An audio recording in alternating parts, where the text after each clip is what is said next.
பூட்டானில் நடைபெற இருக்கும் சர்வதேச சிலம்ப போட்டியில் இந்தியா சார்பாக பங்கேற்க அரியலூர் மாவட்டத்திலிருந்து 34 பேர் தேர்வு செய்யப்பட்டுள்ளனர்.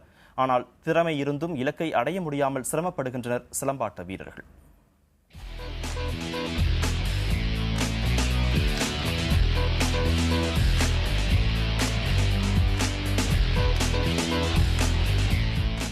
தமிழர்களின் வீரத்திற்கு அடையாளமான சிலம்பாட்டத்தை கற்று தேசிய அளவில் சாதனை படைத்து வருகின்றனர் அரியலூர் மாவட்டம் ஜெயங்கொண்டத்தைச் சேர்ந்த இந்த வீரர் வீராங்கனைகள்.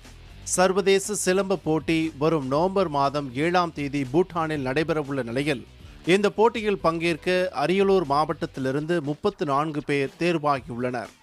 இந்த பாரம்பரிய கலையை நான் தற்காப்புக்காக கற்றுக்கிறேன். இதில் போர் முறை பாடமுறையெல்லாம் இருக்குது. இதை வச்சு போட்டி செஞ்சு அதில் வர சான்றிதழால் நம்ம மேற்படிவுக்கு அரசு வேலைக்கெல்லாம் நிறைய உதவும்.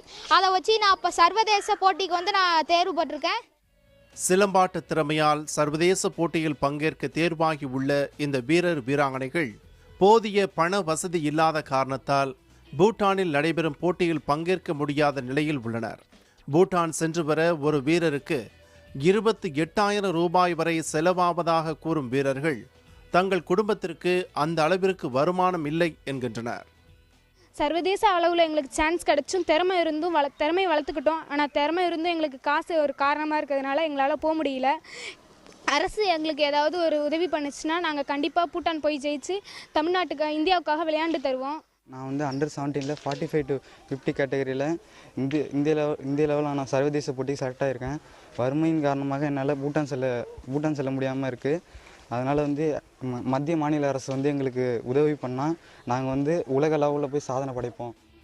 நிதி பிரச்சனை இருந்தாலும் தன்னம்பிக்கையுடன் தீவிர பயிற்சி பெற்று வரும் இந்த சிலம்பாட்ட வீரர்கள் எதிர்காலத்தில் உலக அளவில் சிலம்பாட்ட போட்டியில் தமிழகத்திற்கும் இந்தியாவிற்கும் பெருமை சேர்க்க முடியும் என்ற நம்பிக்கையை கைவிடவில்லை. புதிய தலைமுறைக்காக செந்தில்குமார்.